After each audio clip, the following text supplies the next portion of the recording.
Guest of the week, none other than Nebraska head coach Rhonda Revelle. Rhonda, thanks so much for joining us this week on the Softball America podcast. Thank you. It's good to be here. All right, some accolades. Coach Revelle's in her 32nd year, over 1,000 victories at Nebraska. The winningest coach, men's and women's, at Nebraska. And a 2010 NFCA Hall of Fame inductee, 22 postseason appearances, 3 Women's College World Series appearances, 1998, 2002, 2013. And as a player, played in the inaugural Women's College World Series back in 1982. Gosh, what an incredible bio. Let's start with that 1982. Just don't do the math. Don't pull out your calculator. Don't do the math. The hair is blonde. We're just going there. I love it. Okay, first experience back in 1982 at the Women's College World Series. Well, I will tell you, that was my second College World Series, but my first NCAA College World Series, because my freshman year, I got to play in the AIAW College World Series, which was a 16-team World Series in Norman, Oklahoma at Reeves Park, right across the street from where the Sooners have played so many years. That is so funny that you mentioned that. That's AIAW, second mention. So spoke to Patty Gasso about it. The same thing about Reeves Park, how that's where it all started. But let's come forward here. What is happening right now in Lincoln? What is going on with Nebraska softball? We're just days away from the season here. We are days away. Well, at our stadium, we have some construction going on, adding some seats. It's going to end up being a 2-phase project. From this season, we'll add about, I think, around 1,100 seats. And then we've got a second phase that will involve moving some earth in the outfield area, which will take place over the summer. So that's exciting. When it's all said and done, it's about a $3 million excavation to try to get more seats at Bowlin Stadium, which is really exciting. And what really brings me a lot of joy, Tara, is Dr. Barbara Hibner, who is my greatest professional mentor and hired me at Nebraska. When we built Bowlin Stadium over 20 years ago, she said, someday you're going to have to add seating. And so someday's here. I love that. So seating is being added.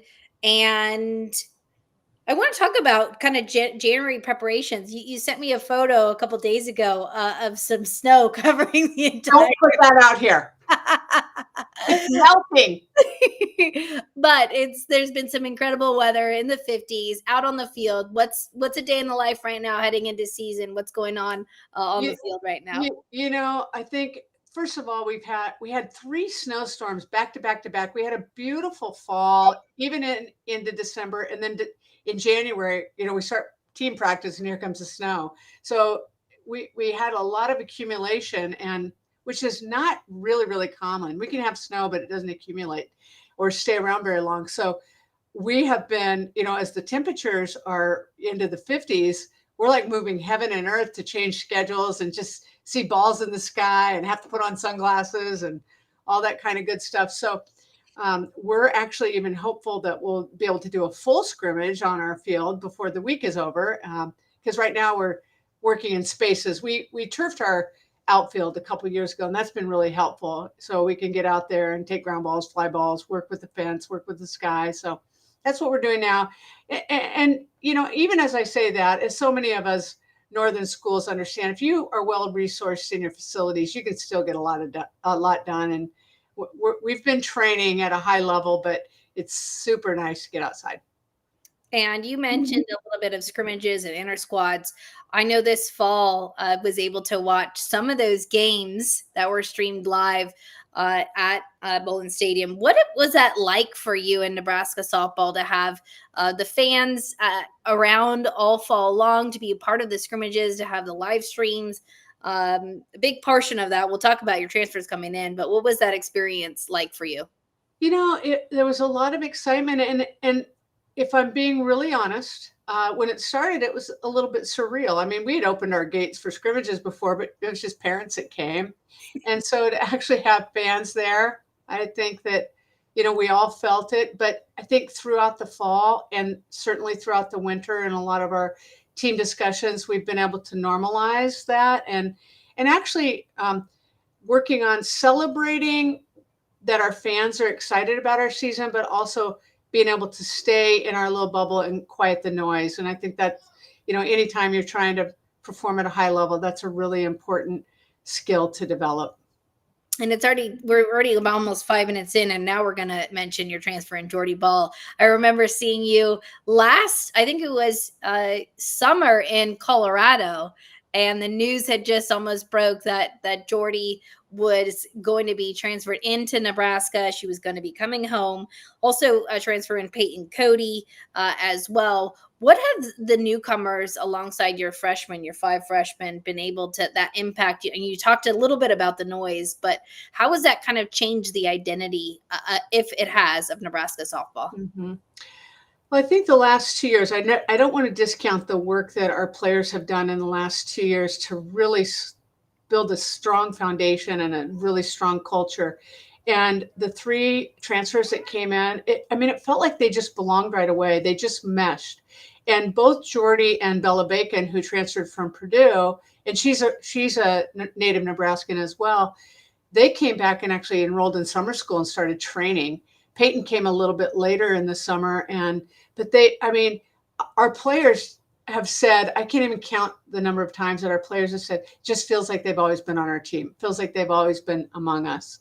And, I always try to ask one question. You ask any player that I've ever coached, and we always try to ask questions that they have to answer. And I try to make them thoughtful questions. And just last week, the question was, we're doing a book study called The Twin Thieves, and it's really great. And we've had three groups present. We've got one more group to present before we head off to our first tournament. But in the last group, we were talking about unconditional love and serving one another and really trying to bring that to life. So my question that I asked them was, how is this team? What do you love about this team? And can you basically bring that to life? And many of the things that they talked about was just how they celebrate each other's success on and off the field, the little things. There are no little things. They root for each other as people. It's just really good stuff. I mean, usually this time of year, you're going to hear, oh, we just love each other. I mean, every team's just loving each other right now. But they gave depth to their answers. And I thought, I really feel that, and our coaching staff really feels that from them too, that they've got a pride, but their ego is for the team. And I think that's really special. And, you speak a lot about servant leaders, and especially on social media. I love your Monday motivations that come out. When you take a look at this squad heading into the 2024 season, who are those leaders that you see stepping up heading into this season? Well, I think we have many leaders, but just you're going to hear this. Just maybe you will hear it by the time this airs. But we're going to announce our 4 captains. But the way we go about our captains, after the 2019 summer, we decided as a coaching staff that we would never take a day off without intentional focus on our culture. And that's everybody involved in the program, starting with me all the way down to, who sweeps our floors. And so that's very intentional. And there's lots of layers and there's lots of checkpoints in that. And another thing that we've decided that we're going to do on the daily is help leaders develop. Well, in order to help leaders develop, they have to have a desire to want to develop. So at the end of each year in our year-end meetings, we always ask that question. We bring that question forward. Do you want to work on developing your leadership abilities and your leadership role at a greater level on this team? Because if you do, you have to understand the risk, the reward, and the challenges of leadership, and the work starts now. And so we do summer Zooms, and we do different things that we've been allowed to do since COVID, virtually, and literally we're in training, and we try to really highlight the risks, the rewards, and the challenges. And like I said, two of those three things aren't real comfortable, right? They really kind of stretch you. And then, the other thing that we talk about, and this is always kind of like conversation one, and this is how I believe, but I believe that a really effective and impactful leader leads themselves really well first. And so that has to be the first question that they can answer almost on a daily, right? Yes, I'm doing a good job leading myself in all of these categories. Not that they have to be perfect. They can misstep every once in a while, but they're right back on the path in a red heart hurry. So I think, that's just another area. So that's a long way to tell you who our captains are, right? Is she going to tell us?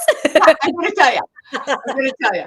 So second year captain, Abby Squire, who's actually redshirting this year because of injury. But you know what? She's going to be big for us. She's already big for us. McKinley Maleka, a junior catcher. Kaylin Kinney, our redshirt junior pitcher. And Billy Andrews, our shortstop, senior shortstop. Now, along with that, Tara, we've got people like Sydney Gray, Jordy Ball, Ava Breadwell, who really, and Peyton Cody, who's a transfer from St. John's, but very mature and has a lot of energy. And I mean, they burn and shine brightly, right? And so I don't want to dull anybody's shine. And that's the other thing that's really cool is that I don't feel like this team, and hopefully our whole staff, we don't care who gets the credit. We just want to do the right thing for the team. Dull anybody's shine. That was so good. Everybody should be shining bright. I couldn't agree more. And you mentioned a few names that I have here on my list. I want to get some updates from you, including Abby Squire. So she will be a team captain. Mm-hmm. I know she'll be sitting out this season, but hoping for a speedy recovery for Abby. Update on Billy Andrews. I know she was dealing with some injuries, and Kinney as well with her knee. So can you give the Huskers an update on those three? So Billy is raring to go, chomping at the bit. Of course, her first day of live, her first at bat, you know who I put her against? Jordy. I had to. Well, think about this. I bet nobody in the world knows this except for the few people. Yeah.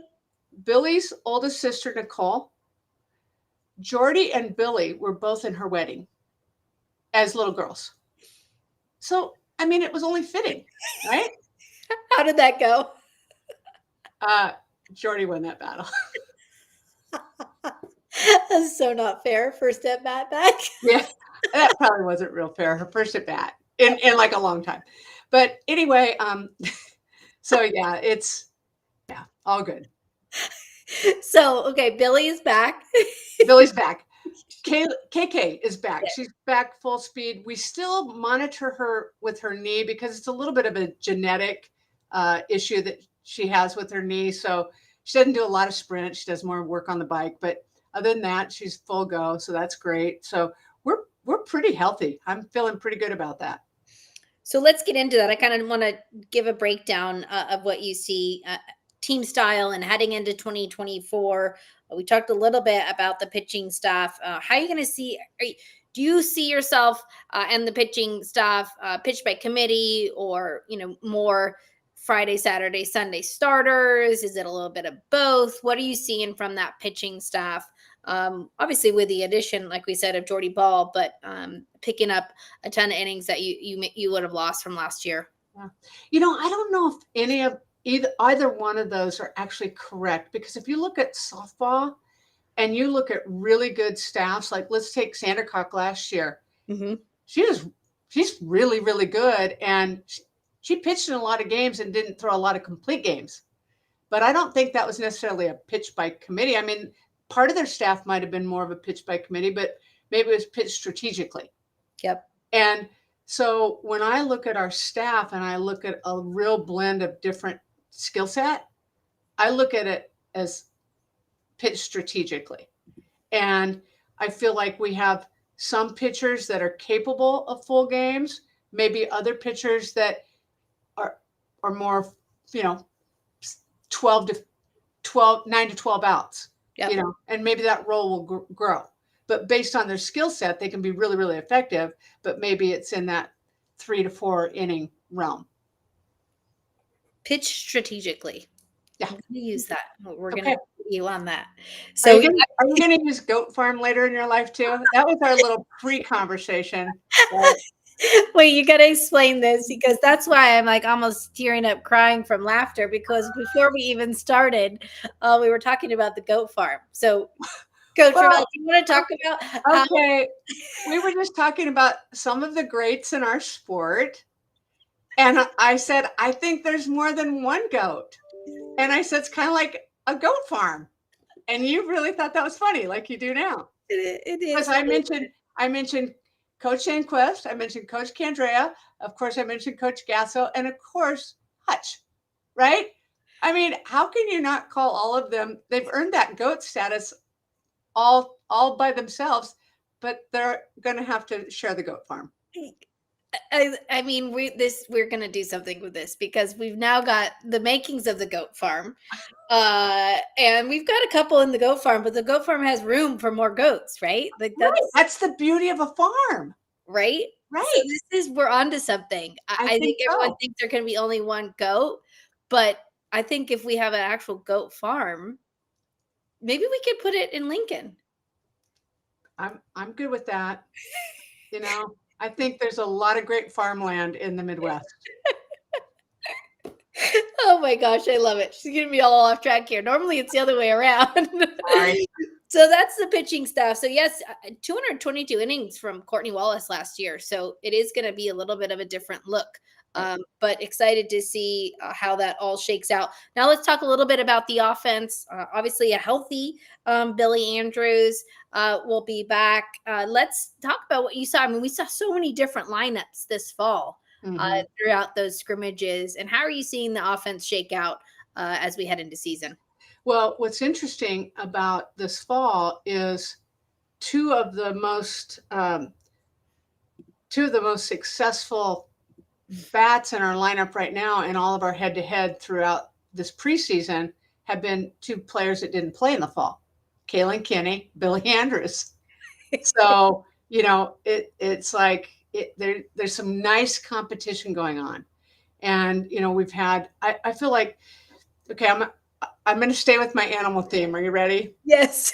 So I have categorized our players that are fast runners, but also powerful hitters, as falcons. So that's our Team Falcon, because if you think about the bird that's the strongest and fastest combination, it's a falcon. And so I feel like we have a really nice blend of falcons. Now, we also have our eagles that are just strong bombers. And they also have our hummingbirds, who are the most, do you know this about the hummingbird? They are the most resilient and can adapt and thrive in all kinds of environments. So, right, we've got it covered, but we've got a lot of falcons. Falcons, eagles, and hummingbirds. Do you think anybody's going to want to listen to this podcast? Because we're talking about animals. Yes, I do, actually.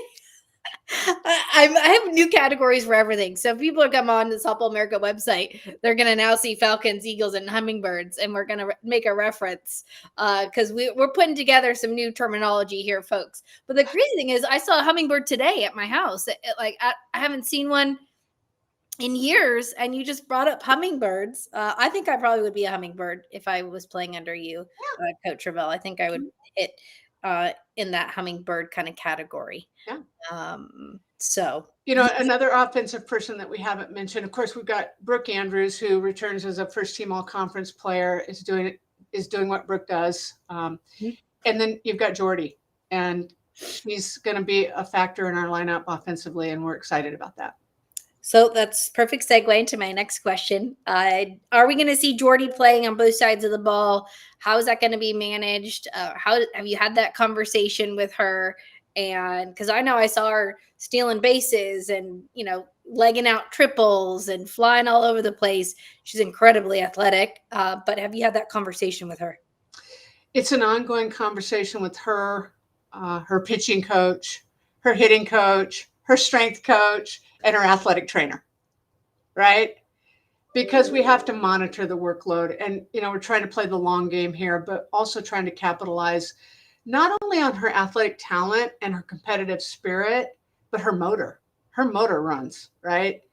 And so, it's kind of that blend. So she is also working in the outfield. I don't know if she'll play out there all the time because she might need to start a game, on Friday and finish a game on Saturday. But she very well could be DPing, and then on occasion maybe be in the outfield. We did that with Tatum Edwards quite often. So we have a model that we've used that we felt like we've done successfully with that. So it's not brand new to us, which is helpful. Yeah, and I remember back in the days, someone was asking me about this, and you would remember Amanda Freed at UCLA. The days she wasn't pitching, she was out in center field and hitting and running the bases. So it isn't anything new. I think maybe our game has shifted and we weren't seeing it as much, but it's been done before. And so I think that's something. Didn't Lisa Fernandez play third base? Yes. Yeah. But she could go to the goat farm as well. That's a whole different goat farm. We're going to have different goat farms. Yes. Now we're going to have loads and loads of pastures, I think, with different sections. Anyways. Oh, my goodness. This is going to be farm animal theme. So getting back to it, we've gone through the pitching staff, the offense. What is the defense? You talked a little bit about Jordy maybe going in the outfield, but how is the defense shaping up heading into season? So we've been pretty set, barring any injury, with about 7 of our positions. Ava Breadwell locks down, the catching duties behind the plate. We've got Sid Gray over at third base. She and Billy have played side by side going into their 4th year together. Kate Kaneda had a really nice breakout year as a freshman last year. We're really working the first base position. We graduated Maya Felder. We've got 3 people working there. Sammy Bland, a freshman from Southern California. Emerson Cope, who's a 2-way player, hitter, pitcher. And then Bella Bacon, who's working there exclusively. She's our transfer from Purdue. Sammy is also vying for spot and playing time in the outfield. So Sammy's kind of pulling double duty. She's really athletic. She runs well. She's one of our fastest players. So I would say right now, if I had to say, her primary position is the outfield. Her secondary position is first base. But, this fall she played shortstop because Billy was out. So she's just a really nice athlete. So versatile. So there should be some versatility there. And, we talked a little bit. You just mentioned a couple of your freshmen and having an impact. I want to switch gears here a little bit before let you go. I know you got to get back to practice, but when you're looking at recruits, when you talk about your freshman class, you talk about your 2024s, 2025s, 2026s, we're doing a lot of segments now on, what you're looking at for in an athlete, because I think nowadays they're obviously loads of programs across the country, but when you're looking and evaluating talent, out recruiting on the recruiting trail, what does that look like for you? And what are you looking for Nebraska softball? Well, I mentioned it earlier. We don't take a day off from culture. So the first thing we have to look at, honestly, is can they fit into our culture? But not only fit, can they enhance? What is the value add? Because if we just have people that can fit and we don't have value add, we're not growing. And culture is always dynamic. So that has to be a priority. And when we find those people, it tends to be wrapped with people that work hard to maximize their God-given skills, athletically, academically, socially, as a teammate, and just a lot of really magical things happen when you sort of hunker down, and that's your primary focus. Now, with that said, I understand that we coach a sport that needs a high level of talent. So, but even before you get to like, what are the 5 tools, the physical skills, competitive spirit. Like you have to have a competitive spirit, because competition is not for the weak of spirit, and it's going to beat you up at times. And going to feel dark and lonely, and how do I keep going? And you really have to have a competitive spirit. And so I would say those are the two kind of tangible, non-negotiable things. And then from there, I think it really depends on what you need physically that year. Do you need more falcons? You need more hummingbirds? I mean, right? Yeah. Oh my goodness. Are you gonna have falcons and hummingbirds going over the page? Right? Yeah. So no, I think we're always hunting pitching, right? yeah. Yeah, well, I think it's important, and I know a lot of parents and recruits have lots of questions and are always constantly asking, what do coaches look for, and what are they out looking for? And I think those are two, when you're looking at culture and um, obviously competitive spirit, that's something that's really hard also to teach and get out of somebody. So when it's hard to teach, but you sure can see it, and you can spot it from a mile away because it shows up in a lot of ways. And that's what I don't know if maybe parents and prospects really understand. And they don't have to be a loud rah-rah. Their body language can speak volumes, and they can be kind of quiet. And so there's a lot of ways that you can say, I've got this competitive spirit. I'm a learner. I want to be coached. I want to be the best version of myself. I'm hungry. I'm motivated. That shows up in a lot of different ways. I think that's really important because it isn't always the loudest one, right? It's there are certain ways that shows up. So hopefully, parents and recruits and those prospective student athletes can look in the mirror and realize what their competitive spirit is, because I think it does look different for everybody, and that's what makes us all unique. Right. So just to end here, we'll just finish off here and looking at your schedule, opening up in very, very sunny, hopefully, Puerto Vallarta, with tough first game against the Washington Huskies, who were, at the Women's College World Series a year ago. Then Duke, Super Regional finalists, Long Beach State, and Utah Valley down in Puerto Vallarta. What are you most excited about heading to Mexico? I think I'm most excited about continuing this journey with this team. And I sent out a little video message to our alumni, and I listened to it. And as I listened to myself say it, I'm like, that's just really how I feel, because it was just coming out. I didn't write down what I wanted to say, but here's what I will tell you. They are a joy to coach. There's not been 1 minute of one practice where I've had to say anything about effort or focus. The execution isn't always perfect, but it's not because of lack of effort or focus. And I think every coach can deal with that, right? And when they're making mistakes, it's because they're going hard and they're being aggressive.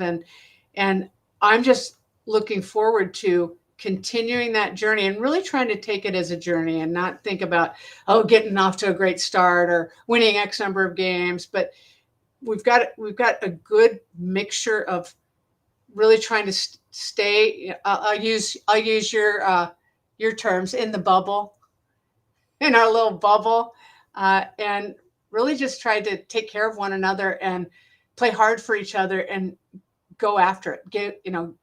No regrets, basically. There is something to that term. It is really hard when there is outside noise, and focusing on one another and family and each other is just a really special thing to put together. And it's really lovely to hear that's how this team is coming together. Well, Tara, as you say that, I'm going to share something, and some people would say I'm going to be vulnerable right now, but I just going to be honest.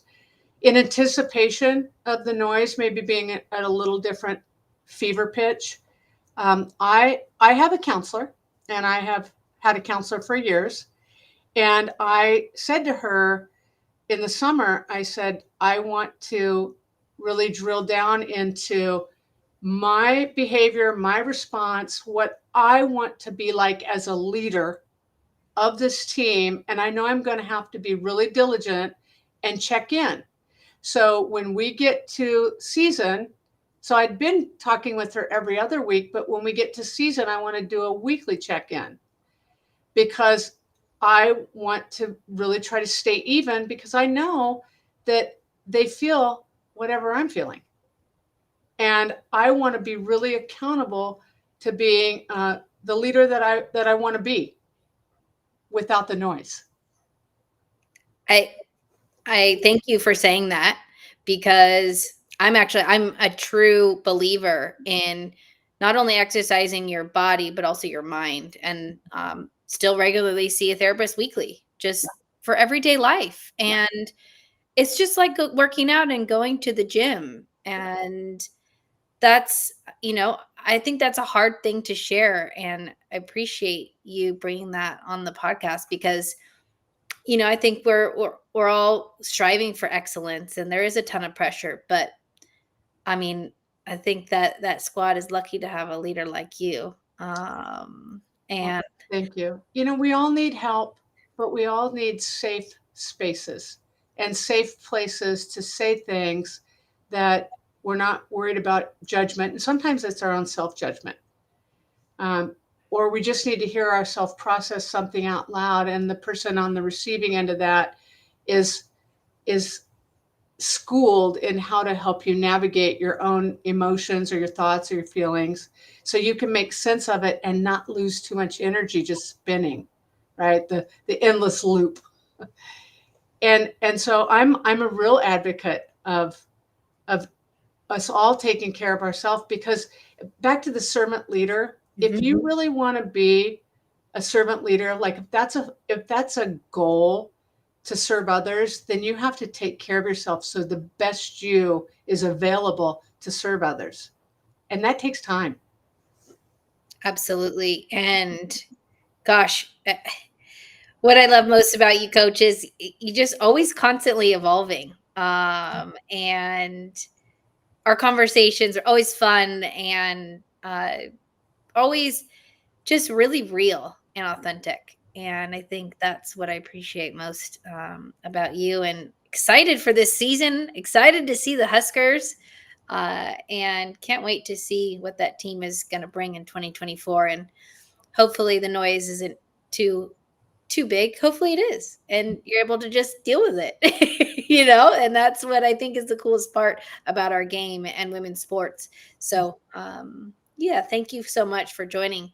You're welcome. And Tara, thank you for what you do, and thank you for being authentic, because you feel your spirit. I don't care if I'm listening to you, reading something, or actually speaking with you. You feel your spirit, you feel your energy, and I think that is just marvelous. And we all need to be around people. You don't want to talk about you can't kill your shine. I mean, your shine shines. It's like a laser beam, and I love it. So you keep shining. Oh my goodness. Laser beams, we've got farm animals, we've got birds of prey. I love it. It was everything. Everything I hope for and more. Oh my goodness. Well, that's it for the Softball America podcast. I'm Tara Henry for Rhonda Revelle. We'll see you all next